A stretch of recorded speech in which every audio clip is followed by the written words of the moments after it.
Hello students, good morning students. पिछली class में हमने एक्सरसाइज 3.1 का फर्स्ट क्वेश्चन का जो पहली समस्या थी उसका हमने समाधान कर लिया था।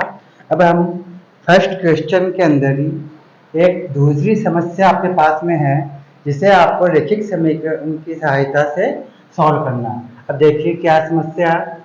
5 पेंसिल मतलब 5 पेंसिल और 7 कलम का मूल्य 50 रुपीज है, मतलब 50 रुपये है, जबकि 7 पेंसिल और 5 कलम का जो मूल्य है वो 46 रुपीज है, मतलब 46 रुपये है।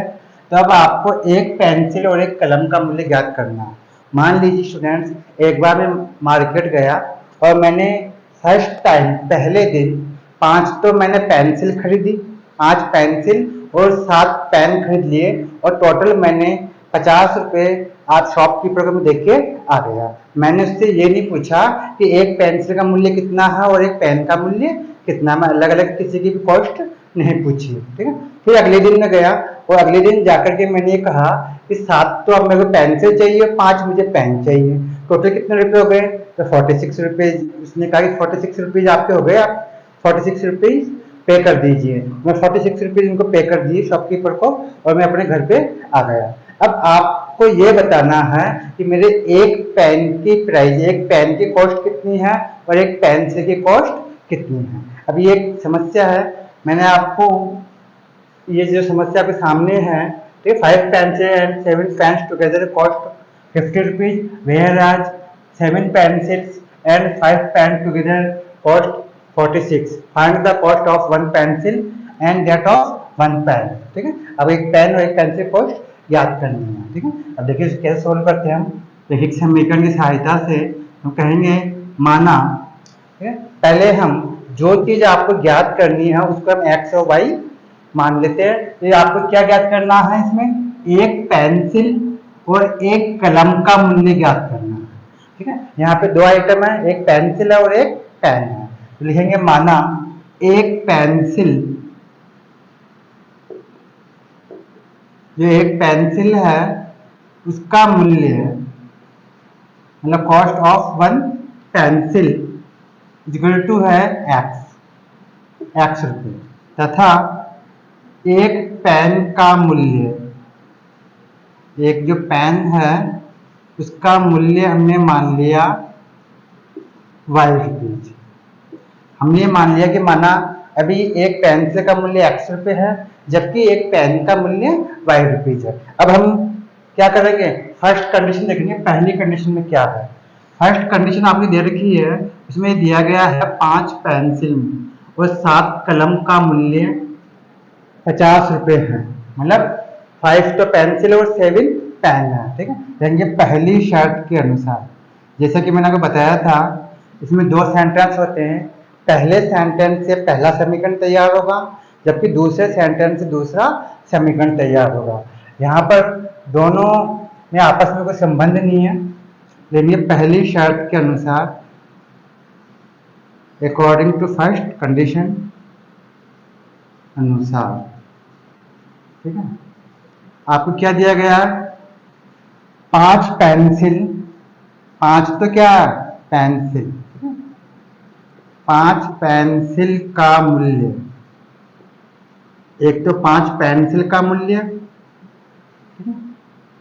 प्लस कितने हैं? 7 पेन, 7 पेन, 7 पेन मतलब 7 कलम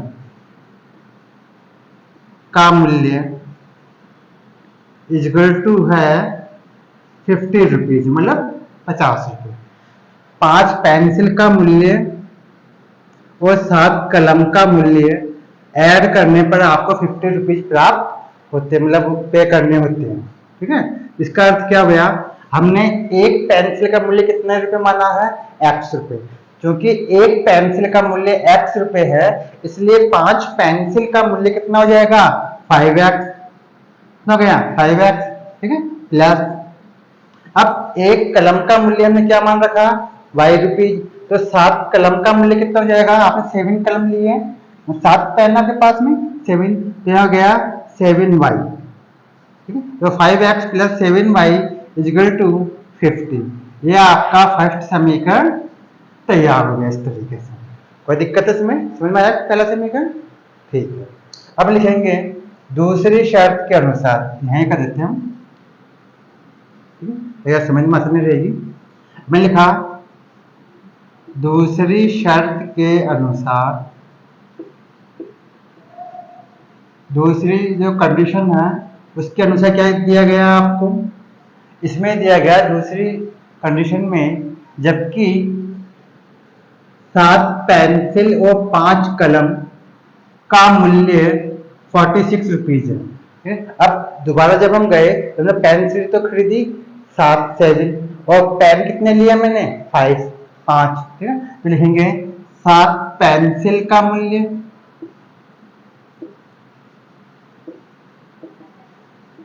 प्लस 5 पेन का मूल्य, ठीक है, इक्वल टू है 46। ये सेकंड आपकी कंडीशन है। इसमें पेंसिल तो हो गई 7 जबकि पेन हो गए कितने? 5। ठीक है, जबकि स्टार्टिंग में मैंने 5 पेंसिल ली थी और 7 कलम लिए थे, जबकि दूसरी कंडीशन में उल्टा हो गया, 7 पेंसिल है और 5 पेन है। तब एक पेंसिल का मूल्य में क्या मान रखा है? x। ठीक है, हमने एक पेंसिल का मूल्य माना x, तो 7 पेंसिल कितना हो गया? 7x प्लस एक पेन का मूल्य क्या मान रखा आपने? y, तो 5 पेन मतलब 5 पेन का मूल्य कितना हो गया? 5y equal to 46। ये समीकरण नंबर आपका 2 हो गया। समझ में आया? हमने इस क्वेश्चन के अनुसार दो समीकरण बना लिए। फर्स्ट समीकरण ये हो गया 5x plus 7y equal to 50, जबकि जो सेकेंड इक्वेशन है मतलब समीकरण है वो हो गया 7x plus 5y equal to 46। तो समझ में आ गया? कोई दिक्कत है आपको? ठीक है, हम इसको साफ कर देते हैं। अब इन दोनों समीकरणों के हम 3 हल याद करेंगे पहले और फिर ग्राफ विधि से इनको हम सॉल्व करेंगे। ठीक है, देखिए हम पहले समीकरण लिख लेते हैं। यहाँ पर फर्स्ट समीकरण आपके पास में है 5x plus 7y equal to 50, जबकि जो सेकंड समीकरण आपके पास में है वो ये है 7x plus 5y equal to 46। ठीक है, दोनों समीकरण हमने लिख दिए। अब इसके साफ कर देते हैं।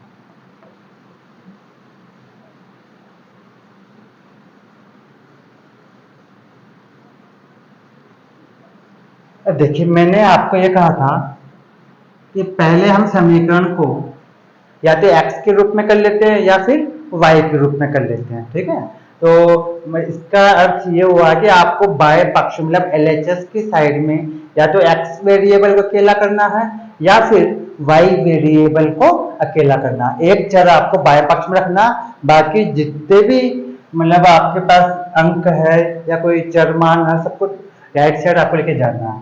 तो यहाँ पर हम इसको x के रूप में कर लेते हैं।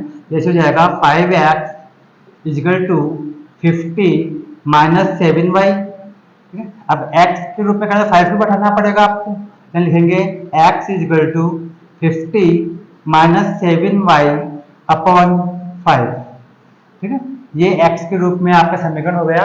अब यहाँ पर हम y की वैल्यू अपने इच्छा अनुसार मान लेंगे और सॉल्व करने पर आपको x की वैल्यू प्राप्त हो जाएगी। अब आप कितने हल ज्ञात करने हैं? 3 हल ज्ञात करने हैं। तो इसकी टेबल बना लेते हैं हम पहले। ये टेबल बन गई इसकी, यहाँ पर x और फिर y। ठीक है, ये लो इस तरीके से। अब पहले इसको भी हम सॉल्व कर लेते इसी प्रकार से। इस समीकरण को भी या तो आप x के रूप में कर लीजिए या y के रूप में कर लीजिए। ठीक है, तो ऐसा जरूरी नहीं है कि आप x के रूप में ही करें। ठीक है, आप चाहें तो इसको y के रूप में भी कर सकते हैं। ठीक है, तो देखिए इसको मैं y के रूप में करके बताता हूँ आपको। तो अगर y के रूप में करना चाहते हैं आप तो y को अकेला सिंगल करना पड़ेगा आपको। तो लिखेंगे हम 5y equal to 46 minus 7x। ठीक है, तो यहाँ हो जाएगा y equal to 46 minus 7x upon 5। ठीक है, अब इसकी भी टेबल हम बना लेंगे इस तरीके से। ठीक है।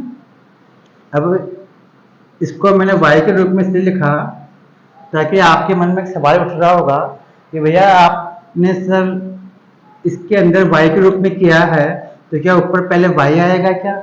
नहीं, हम हमेशा पहले x लिखा जाता है। ठीक है, यहाँ पहले x आएगा, नीचे y आएगा, क्योंकि निर्देशांक के रूप में पहले x को लिखा जाएगा, फिर y को लिखा जाएगा। हाँ, आप सॉल्व करने के लिए, इसके हल ज्ञात करने के लिए आप समीकरण को चाहे y के रूप में लिख लो, चाहे इसे x के रूप में लिख लीजिए। ठीक है, एक ही बात है, लेकिन यहाँ पर पहले x लिखा जाएगा और निर्देशांक के रूप में भी पहले x की वैल्यू लिखी जाएगी, फिर y की वैल्यू लिखी जाएगी। अब अपन रफली इनको सॉल्व करते हैं। फर्स्ट समीकरण मेरे पास ये था, हम इधर सॉल्व कर देता हूँ मैं आपके लिए रफ लिख करके, ये लीजिए हम रफ काम कर लेते हैं इधर। ठीक है, यहाँ पे फर्स्ट समीकरण मेरे पास है x is equal to 50 minus 7y upon 5। यहाँ पे आपको y की वैल्यू माननी है, किसकी वैल्यू माननी है? y की वैल्यू माननी है, और y की वैल्यू इस तरह से माननी है जिसको 7 से मल्टीप्लाई भी करना है, फिर 50 में उसका ऐड या सब्ट्रैक्शन जो भी होगा चिन्हों की साइन के अनुसार वो जोड़ या घटाव करने के बाद आपको 5 का डिवाइड भी करना है। ठीक है, अब बताइए इसमें क्या मान माने हम? यहाँ पे y की वैल्यू माननी है आपको। ठीक है, इसके अंदर तो हम y की वैल्यू मान लेते हैं, यहाँ पे 5 मान लेते हैं पहले। तो मैं लिखा है यहाँ पे y बराबर 5 लेने पर 5 ले हम यहाँ पर, यह हो जाएगा x is equal to 50 minus 7y लिखा हुआ, इसका अर्थ हो गया 7 इंटू 5 अपॉन 5। ठीक है, यहाँ 7y का अर्थ क्या होता है? 7 इंटू y, तो हमने y की वैल्यू क्या मान ली? 5। यह हो गया x is equal to 50 minus 35 upon 5। यह हो जाएगा x is equal to, minus करेंगे कितना होगा? 15, नीचे कितना हो गया? 5 है ही पहले से। ठीक है, यहाँ प्लस का 15 बचेगा सब्ट्रैक्शन करने पर, तो इसका डिवाइड करने पर कितना आएगा? 3। ठीक है, तो x की वैल्यू कितनी प्राप्त हुई आपको? 3। चलिए देंगे यहाँ पे x की वैल्यू 3। हम फर्स्ट समीकरण इसी को सॉल्व कर रहे हैं पहले। ठीक है, तो x की वैल्यू कितनी प्राप्त हुई? 3, जबकि y की वैल्यू हमने क्या मानी थी? 5। तो यहाँ हो गया 3 और 5। तो दिक्कत है यहाँ तक? ठीक है, अब देखिए, अब यदि मैं इस टर्म को 0 कर दूं तो 50 के अंदर 5 का बड़े आराम से डिवाइड हो जाएगा। ठीक है, तो इसको मैं चाहता हूँ 0 हो जाएगी।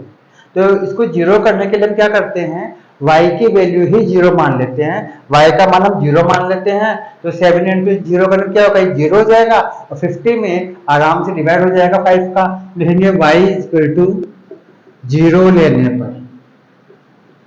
ठीक है, यह हो जाएगा x is equal to 50 minus 7 into 0 upon 5।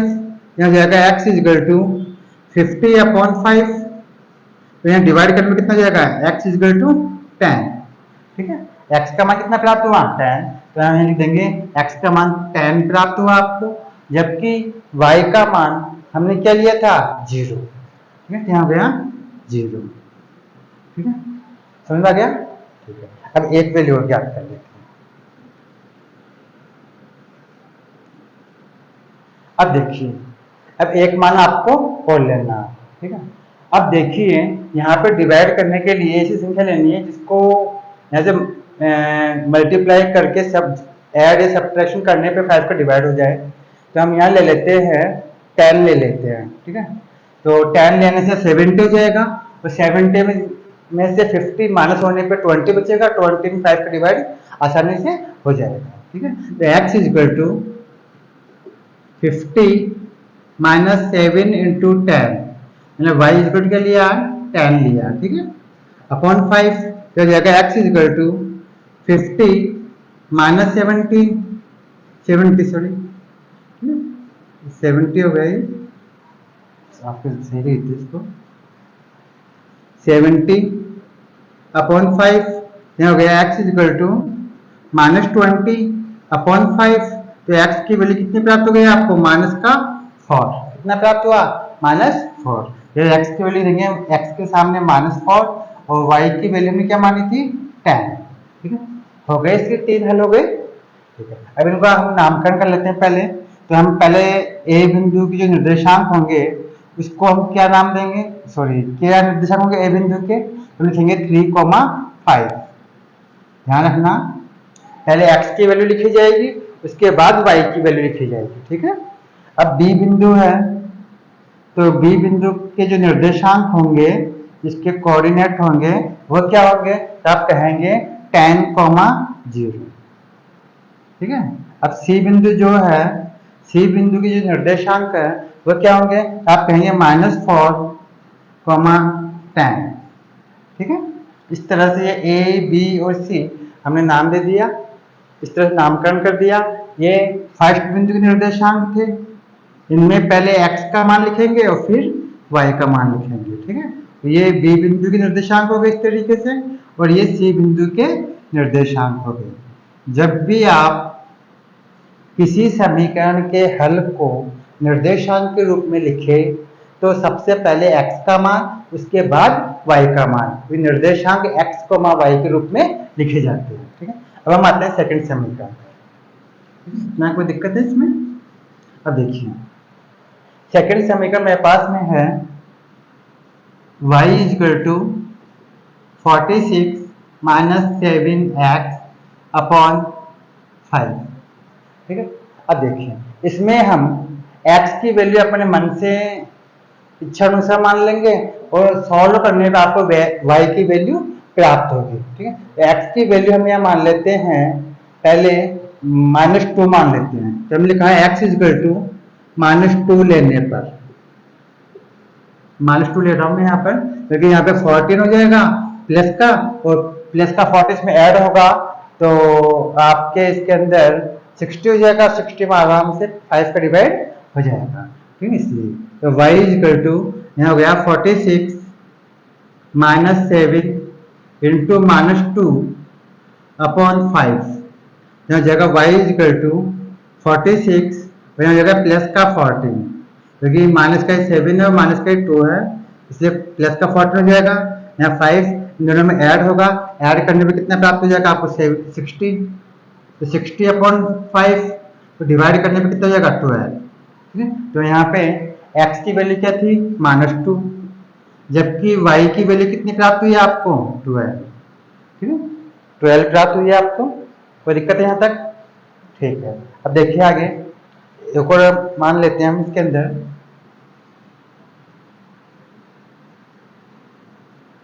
अब और मान लेना हो तो आप एक काम कर सकते हैं, यहाँ पे 8 ले लेंगे, x = 8 मान लेते हैं हम, तो x = 8 लेने पर, ठीक है, तो यह हो जाएगा y = 46 - 7 इंटू 8 अपॉन 5, यह हो जाएगा y = 46 - 7 8 या 56 अपॉन 5। यहाँ सब्ट्रैक्शन करेंगे कितना प्राप्त होगा, माइनस का 10 अपॉन 5, यहाँ डिवाइड करने पे कितना प्राप्त होगा, माइनस का 2, ठीक है। तो y की वैल्यू कितने प्राप्त हुई, -2, तो y की वैल्यू y के सामने, और x की वैल्यू कितनी आई, 8, तो यहाँ लिखेंगे 8, ठीक है। x के सामने x की वैल्यू और y के सामने y की वैल्यू, इस तरह हम पुट कर देंगे, ठीक है। अब एक मान और निकाल लेते हैं हम। अब आपको x का मान हम 3 मान लेते हैं इसके अंदर, तो लिखा x = 3 लेने पर, ठीक है। आपको ऐसा मान लेना जिसके आपको पूरे अंक प्राप्त हो जाए, लेकिन कई कंडीशन में अगर आप चाहें दशमलव के रूप में भी हम ले सकते हैं, ठीक है। तो उसमें क्या होता, जैसे मान लीजिए आपको 1.3 गिनना है, तो 1 खाना, एक बड़ा खाना पूरा गिन लेंगे, और उसके बाद में जो इसके अंदर प्रत्येक खाने में बारीक 10 लाइनें होती है, 10 लाइनें होती है, तो 1.3 का मतलब होता है एक खाना पूरा, फिर बारीक 3 लाइनें हम काउंट कर लेंगे, ठीक है। इस तरह हम ले सकते हैं, जहां तक संभव हो सके वहां तक हम पूरे डिजिट निकालने की कोशिश करते हैं, ठीक है। इसीलिए हमें इस तरह से मान ले रहे हैं, आपको मैं बताऊंगा कि दशमलव के रूप में भी कैसे बनाते हैं। तो x = अभी 3 ले रहे हैं फिलहाल, तो यह हो जाएगा y = 46 - 7 इंटू 3 अपॉन 5, ठीक है। y = हो गया 46 - 21 अपॉन 5, यहाँ पे सब्ट्रैक्शन करेंगे तो हो जाएगा y इक्वल टू, यहाँ हो जाएगा 5 और यहाँ हो जाएगा 2, ठीक है, और यहाँ 5 पर डिवाइड करेंगे तो हो जाएगा 5, ठीक है। तो y की वैल्यू कितनी प्राप्त हुई है आपको 5 और x की वैल्यू क्या थी 3, ठीक है। इस तरह से हमने दोनों समीकरणों के हल ज्ञात कर लिए, ठीक है। अब जो दूसरे समीकरण के जो आपके पास हल प्राप्त हुए हैं इनको हम क्या नाम देंगे, इनको हम नाम देंगे P, Q तथा R बिंदु। तो हमने पहले निर्देशांक को P नाम दे दिया, जिसके निर्देशांक क्या होंगे -2, 12, ठीक है। दूसरा जो निर्देशांक है इसका हम नाम दे रहे हैं 8, -2, ठीक है। दूसरा निर्देशांक Q नाम दिया, इसके निर्देशांक होंगे 8, -2। ध्यान रखना पहले x की वैल्यू और फिर y की वैल्यू। अब जो R बिंदु है इसके निर्देशांक हो जाएंगे 3, 5। अब बताइए यहाँ तक कि आपको कोई दिक्कत है, समझ में आ गया आपको, ठीक है। अब हम बाकी जो काम करेंगे वो करेंगे अब ग्राफ पेपर के अंदर। अब आप ग्राफ पेपर निकाल लीजिए। अब ग्राफ पेपर को हम 4 भागों में डिवाइड कर देंगे, ठीक है। इससे एक x अक्ष और एक y अक्ष, 2 अक्ष खींच लेंगे हम। तो इन बिंदुओं को हम यहाँ लिख लेते हैं, इसको तो साफ कर देते हैं। 3, 5 था इसका, यहाँ पे a बिंदु के पास में था 3, 5, b बिंदु आपके पास में है 10, 0 और c बिंदु आपके पास में है -4, 10, ठीक है। और इनको भी हम लिख लेते हैं, ठीक है। इसमें हम लिख लेते हैं P बिंदु के निर्देशांक आपके पास है -2, 12, Q बिंदु निर्देशांक है 8, -2 और R बिंदु की निर्देशांक 3, 5, ठीक है। ये निर्देशांक आपको लेके आने हैं। अब देखिए ये मैं ग्राफ करेंगे अपनी साइड, इसलिए इसको साइड में कर देंगे, ठीक है। अब मान लीजिए आपके पास ग्राफ पेपर है, इस साइड में जैसे ग्राफ पेपर है, इस ग्राफ पेपर के आपको 4 भागों में डिवाइड करना है इसको। अब आप कहेंगे भाई अगर हम बीचों बीच सेंटर में से अगर हम y अक्ष खींचेंगे तो हो सकता है आपके इसमें जैसे मान मैक्सिमम 12 तक आ गए तो आप कहेंगे हमारा 12 तक मान नहीं आ पाएंगे। तो आप x अक्ष और y अक्ष को अपने इन मानों के हिसाब से, आप जो वैल्यू है इनके अनुसार अपने अक्ष को एडजस्ट कर सकते हैं, ऊपर नीचे आगे पीछे थोड़ा, ऐसा कोई कंपलसरी नहीं होता। या बीचों बीच सेंटर में से ही 4 भागों में डिवाइड कर लें, ठीक है। हम अपने मानों के अनुसार इसको एडजस्ट कर सकते हैं। अब देखिए कैसे, मैंने यहाँ पे खींच लिया y अक्ष, यहाँ y का मान अधिकतम आपके कितना है 10 तक आ रहा प्लस का, और ठीक है यहाँ लिख देते हैं हम, ये मैंने खींच दिया, इसको स्केल से कर देते हैं।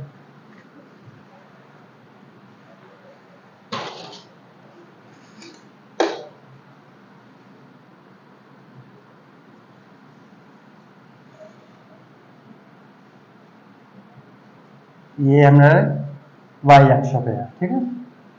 ये हमने y अक्ष खींच लिया इस तरीके से। अब आपको एक x अक्ष भी खींचना, तो x अक्ष यहाँ ले लेते हैं हम।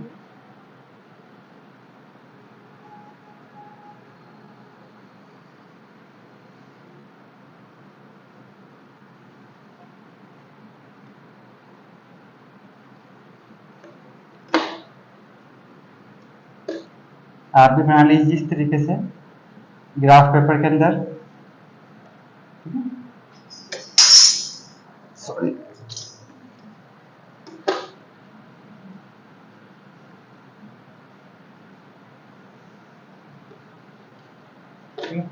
ये आपका x इधर हो गया x डैश, ऊपर आपका हो गया y, इसको थोड़ा ऊपर कर लेते हैं और, ठीक है। इस तरीके से ये आपका हो गया y और नीचे हो जाएगा आपका y डैश, ठीक है। इसको साफ कर लेते हैं, नीचे आपको हो जाएगा y डैश इस तरीके से, ठीक है।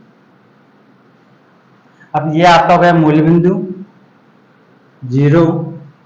इस मूल बिंदु के राइट साइड में प्लस के काउंटिंग होती है, तो हम लिख देते हैं यहाँ पे 1 2 3 4 5 6 7 8 9 10। कहाँ तक के मान है आपके पास प्लस एक्स के अंदर? 10 तक के मान है, ठीक है। फिर भी हम एक अंक वो ले लेते हैं, 11 तक कर लेते हैं, ठीक है। अब माइनस के मान यहाँ पर आपकी जगह नहीं है, तो लिखिए 1 2 3 4 5 6 बहुत है, ठीक है। ले लेंगे 1, यहाँ पे 2 3 4 5 6 7, ठीक है। 5 है, 6 7 8 9 10 एंड 11 तक कर दिया हमने। और ये लिखेंगे -1 -2 -3 -4 -5 -6। हमने एक एक खाने पे एक एक अंक का अंतर लिया, इसलिए हम पैमाना करेंगे 1 सेंटीमीटर बराबर 1 अंक, ठीक है। हम एक एक सेंटीमीटर पे एक एक अंक को ले रहे हैं, ठीक है। तो ये ऐसे भी कह सकते हैं आप, एक बड़ा खाना बराबर 1 अंक। इसी रीते में उसको पहले पैमाना कर देते हैं हम दोनों अक्षों पर, ठीक है। देखेंगे 1 सेंटीमीटर बराबर 1 अंक, ठीक है, या एक बड़ा खाना बराबर 1 अंक। वाई अक्ष पे भी हम यही पैमाना लेके चल रहे हैं, या 1 2 3 4 5 6 7 8 9 10 11 12, ठीक है। नीचे भी ले लेते हैं हम -1 -2 -3 -4 -5 -6 -7। ले लेते हैं -1 -2 -3 -4 -5 -6 -7, 7 तक ले लिए। और यहाँ ऊपर प्लस के मान आएंगे 1 2 3 4 5 6 7 8 9 10 11 और ये 12, ये वाई ऊपर कर देते हैं यहाँ पे, यह कर दिया 12, ठीक है। तो आपके पास जो निर्देशांक है उनके डिजिट के अनुसार आप एक्स अक्ष और वाई अक्ष को थोड़ा बहुत एडजस्ट कर सकते हैं, ठीक है। और अगर यदि आपके पास इनसे भी बड़े मान है तो फिर हम पैमाना चेंज कर देते हैं। हम ये कर सकते हैं कि 1 सेंटीमीटर बराबर 2 अंक, या 1 सेंटीमीटर बराबर 5 अंक, या 1 सेंटीमीटर बराबर 10 अंक। इस तरह हम पैमाना भी चेंज कर सकते हैं, ठीक है। लेकिन अभी फिलहाल हमें पैमाना चेंज करने की कोई आवश्यकता नहीं है, हमारे आसानी से ये निर्देशांक इसमें आ सकते हैं, ठीक है। अब देखिए, हम पहले समीकरण के जो तीनों बिंदु है पहले इनको ग्राफ पेपर पर लेके आएंगे, तो इसके बाद हम दूसरे समीकरण के तीनों बिंदु ग्राफ पर लेके आएंगे। अब देखिए, फर्स्ट बिंदु है, इसमें निर्देशांक है 3,5, एक्स की वैल्यू है 3 और वाई की वैल्यू है 5। हम यहाँ मूल बिंदु से गिनना चालू करेंगे, यहाँ जब 1 2 3, एक्स की वैल्यू 3 आ गई। अब 5 प्लस का 5 है, तो प्लस का 5 गिनने के लिए हम ऊपर की तरफ जाएंगे, ये y के मान हम ऊपर नीचे चलते हैं y के मान गिनने के लिए, जबकि x के मान हम दाएं बाएं गिनते हैं, या तो दाएं तरफ या फिर बाएं तरफ। x का मान प्लस का है तो दाएं तरफ जाएंगे, और x का मान माइनस का है तो बाएं तरफ। ऐसे ही y का मान प्लस का है तो ऊपर की तरफ, और माइनस का है तो नीचे की तरफ। अभी यहाँ पे x का भी मान प्लस है, y का मान भी प्लस का, तो यहाँ पे 3 पे आ गए और y का मान आ गया 5 पर, तो 3 और 5 के सामने हम आ गए ये यहाँ पर, ठीक है। और यहाँ मैं नाम दे दिया ए बिंदु, ठीक है। ए बिंदु आ गया। अब सेकंड बिंदु देखिए, बी बिंदु, यहाँ पर है 10,0। तो पहले x का मान बताइए, x का मान क्या है यहाँ पे? आप कहेंगे x का मान यहाँ पर 10 है, तो यहाँ पे 1 2 3 4 5 6 7 8 9 10, यहाँ पे x का मान 10 पे आ गया। अब y का मान बताइए 0, y का मान क्या है वहाँ पे बी बिंदु के लिए? 0 है। इसका मतलब ये है कि न तो आपको ऊपर जाना, नहीं आपको नीचे जाना। y का मान जब है ही नहीं तो हम कैसे गिनेंगे, ठीक है। इसलिए इसी बिंदु को हम बी पॉइंट नाम दे देंगे, यह आपका बी बिंदु हो गया, ठीक है। बी बिंदु यही हो गया। अब हम आते हैं सी बिंदु पर। अब सी बिंदु पे देखिए क्या है, -4, 10। एक्स का मान क्या है, -4। तो हम पहले मूल बिंदु पर आएंगे, एक्स का मान -4 है, इसलिए हम लेफ्ट साइड गिनेंगे। तो -1, -2, -3, -4, ये -4 आ गया आपका यहाँ पर।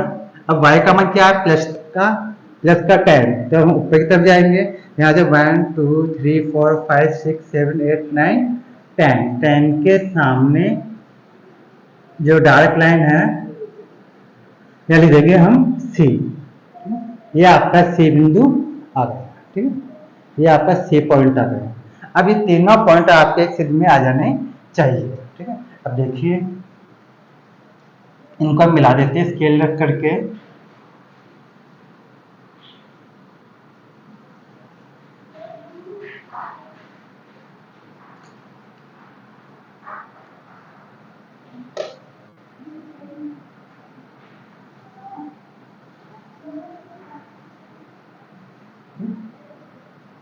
इस तरीके से आपके तीनों बिंदु एक सिद्ध में एक रेखा के अंदर प्राप्त होने चाहिए, ठीक है।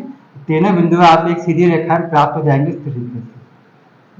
ये पहले समीकरण की रेखा आपको प्राप्त हो गई। ये फर्स्ट समीकरण जो हमारा था उसकी रेखा आपको प्राप्त हुई है, ये इस तरीके से, ठीक है। अब आप इनके निर्देशांक भी लिख सकते हैं इसके ऊपर।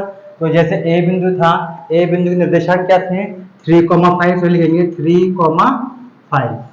बी बिंदु के जो निर्देशांक थे वो क्या थे, 10,0, हम लिख देंगे बी बिंदु निर्देशांक हो गए 10,0। सी बिंदु के निर्देशांक थे वो क्या थे, -4, -4,10। ये सी बिंदु की निर्देशांक भी हो गए, ठीक है। अब हम समीकरण भी लिखेंगे इसके ऊपर। तो इस जो आपकी रेखा प्राप्त हुई है पहले समीकरण की, ये किस समीकरण की रेखा थी, हम बोलेंगे ये थी 5x + 7y। लिख देंगे 5x + 7y = 50। इस समीकरण की रेखा है, ठीक है। अब हम आते हैं दूसरे समीकरण पर। दूसरे समीकरण के तीन बिंदु थे, P, Q तथा R बिंदु। अब इन तीनों बिंदु को हम लेके आते हैं। सबसे पहले देखते हैं P बिंदु। अब P बिंदु के लिए देखिए x का मान क्या है, -2। तो हम पहले मूल बिंदु से गिनेंगे तो -1, -2 पे आ गए। अब y का मान देखिए कितना, 12। तो 12 के लिए हम सीधा ऊपर जाएंगे, ये प्लस का 12 है, ठीक है। तो यहाँ से हम आ गए ऊपर और ये यहाँ पे आ गया, यहाँ हो गया P बिंदु। कौन सा बिंदु हो गया, P बिंदु। इसके निर्देशांक हो गए -2, 12, ठीक है। इस तरीके से ये इसके निर्देशांक हो गए P बिंदु के। अब Q बिंदु देखिए, तो Q बिंदु की निर्देशांक है 8, -2। तो सबसे पहले हम मूल बिंदु पे आए और मूल बिंदु पे आने के बाद में x का मान देखा, तो x का मान है +8। तो +8 यहाँ पे आ गया। अब -2, तो -2 कहाँ पे होगा, नीचे की तरफ। ये माइनस का मान ना y का, इसलिए तो -1 और -2 ये यहाँ पे हम आ गए, ठीक है। और यहाँ पे हो गया Q बिंदु। इसके निशान हो गए 8, -2, ठीक है। अब तीसरा बिंदु है आपके पास 3,5, ठीक है। तो देखिए x का मान 3 है जबकि y का मान 5 है। यहाँ पे 1 2 3, x का मान 3 हो गया और 5 ये यहीं पे आ जाएगा आपका। कौन सा बिंदु, ये बिंदु R बिंदु भी यही है। तो हम देंगे यहाँ पे A बिंदु था यहाँ पर, तो लेंगे यहाँ पे A बिंदु और R बिंदु यही है 3,5, ठीक है। अब इन तीनों बिंदुओं को हम स्केल की सहायता से मिलाएंगे, ठीक है। तो देखिए P बिंदु को वो पहले Q बिंदु को मिला देते हैं इस तरीके से।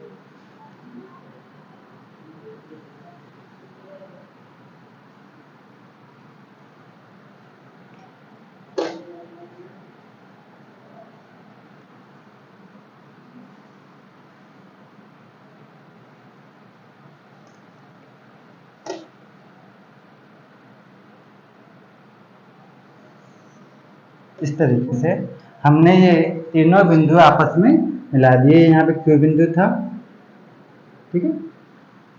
और ये जो दूसरा समीकरण आपको प्राप्त हुआ है इसका समीकरण हम इसके ऊपर लिख देंगे। ठीक है। अब देखिए, मैंने आपको बताया था दोनों रेखाएं जिस बिंदु पर एक दूसरे को प्रतिच्छेद करती है वही बिंदु हमारा आंसर होता है। उसी बिंदु से हम x और y का मान ज्ञात करते हैं। अब देखिए, दोनों रेखाएं यहाँ पर इस बिंदु पे प्रतिच्छेद कर रही है। इस बिंदु को हम x अक्ष तथा y अक्ष से स्केल की सहायता से मिला देंगे। यहाँ x अक्ष भी मिला देते हैं, तो यहाँ पर ये बिंदु x अक्ष पे मिलेगा आपके 3 पर। ठीक है, डैश डैश करके मिला दीजिए आप इस तरीके से, ठीक है। तो इस बिंदु को हमने x अक्ष से भी मिला दिया, y अक्ष से भी मिला दिया, और हम लिखेंगे यहाँ पर उत्तर। ठीक है, उत्तर लिखेंगे। अब लिखेंगे x आपने किस चीज को माना था, हम कहेंगे अतः एक पेंसिल का मूल्य जो हमने x मान रखा था उसका मान प्राप्त हुआ 3, तो x का मान हो गया 3। अतः एक पेंसिल का मूल्य, एक पेंसिल का मूल्य जो हमने x मान रखा था उसका तो मान प्राप्त हो गया आपको 3 न 3 रुपए। एक पेंसिल का मूल्य कितने रुपए है, 3 रुपए। ठीक है, तथा एक पेन का मूल्य, एक पेन का मूल्य जिसे हमने क्या मान रखा था, y। क्या मान रखा था, y। तो y का मान कितना प्राप्त हुआ आपको, 5। कितना, प्लस का 5 रुपीज। समझ आ गया। तो इस तरह से हमने आपके क्वेश्चन में दिए गई समस्या को रेखिक समीकरण बना करके ग्राफ विधि से हमने हल प्राप्त कर लिए। मैं समझता हूँ शायद समझ में आ गया होगा। आपको ग्राफ के अंदर कभी भी ओवर राइटिंग नहीं करनी है और बड़ी ही साफाई के साथ, ठीक है, वो आपको एक ग्राफ तैयार करना है। ठीक है, समझ में आ गया होगा। ठीक है, नेक्स्ट क्लास में फिर मिलेंगे।